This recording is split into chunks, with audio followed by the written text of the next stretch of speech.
your organization has achieved a significant dent in vaccine mandates. We didn't do the science. We didn't do the clinical trials.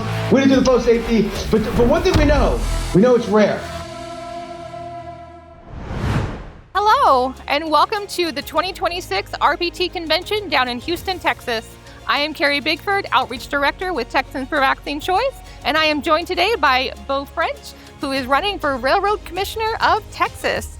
Bo, you've been a longtime supporter of TFVC and our mission, and I am so thankful for you taking the time today. What brought you to medical liberty? So for me, it was, something I've always been a little suspect of doctors and not just believing everything that the medical community, not the individual doctors, but really just the community has always pushed on everybody. Just a little bit of a natural skeptic, I think. I'm just one of those people that always asks a lot of questions.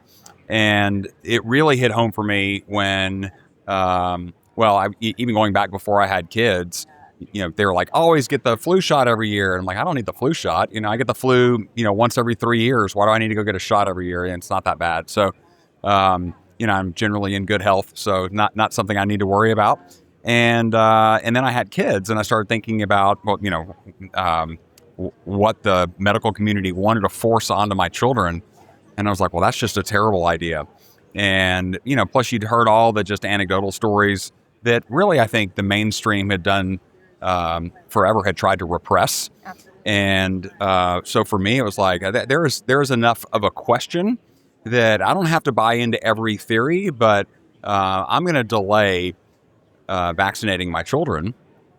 And I'm very blessed with 4 amazing kids who are all in, incredible health. Yep. And I would hate to risk that.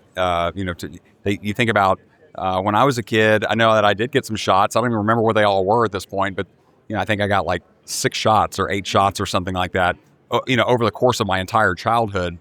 And we started looking at the medical schedule for infants. And it's like literally on day 1, they're wanting to stick needles in them and all these things. And that just seemed like a terrible idea to me. And so I just was always, not anti-vax, but really just, vaccine hesitant, I would say. And because of that, I just started doing more research. And then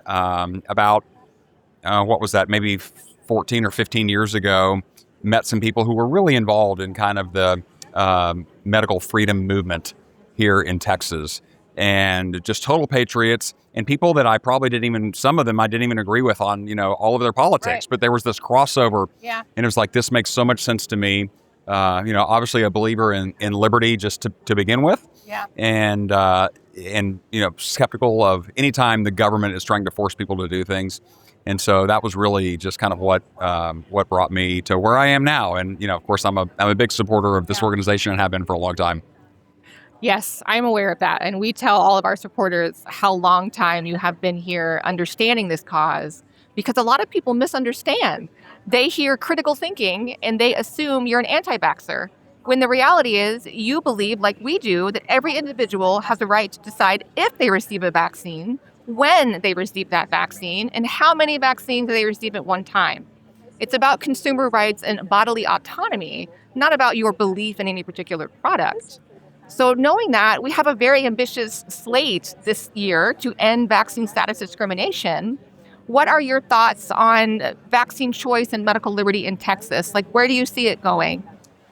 Well, I think for a lot of people, just the 2020, madness that happened and the government really doubling down on trying to force everybody into this box. And then for the people who were skeptical or wanted to wait, were just immediately marginalized, punished, fired from jobs.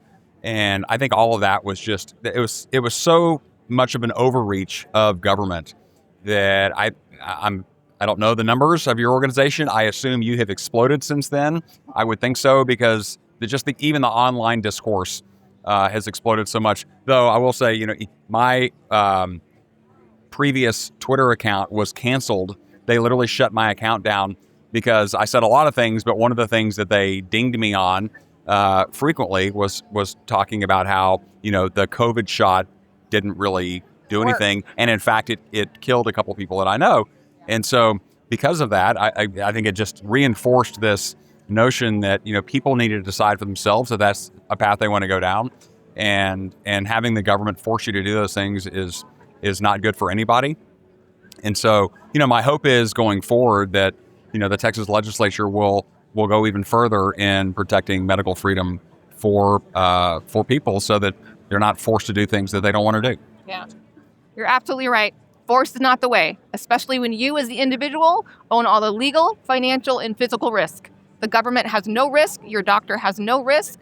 All of the risk falls upon you. And as we did all learn through the pandemic, that silver lining was the awakening, the great reveal. People saw in real time that what they were being told wasn't true. And we know now that it wasn't true because they're admitting it 6 years later. But that's too late. We need to maintain our right to decide whether we engage or not in any medical intervention, including vaccination. And so I just want to thank you again for always being willing to do the critical thinking and take this position well before it was ever popular or socially acceptable. And I really admire the character and courage that it takes to do that. So thank you so much for your time. Well, it's a pleasure to be here. And just, on that note, I'll say that I actually spent a long time, even some family and friends who were upset at me because I took this position. Yeah. And, but, there's one thing that you can accuse me of, and it's being consistent about what's right. And so I feel like this is the crux of this movement, right? It's just, we know what's right. Yep. And it is time that we do even more to protect that. Yep. If you don't own your body, you're not free. That's exactly right. Yep. Thank you so much for your time. I'm looking forward to seeing how everything goes. Well, thank you so much. Great to be here. Thank you so much. Great to be here. Bye.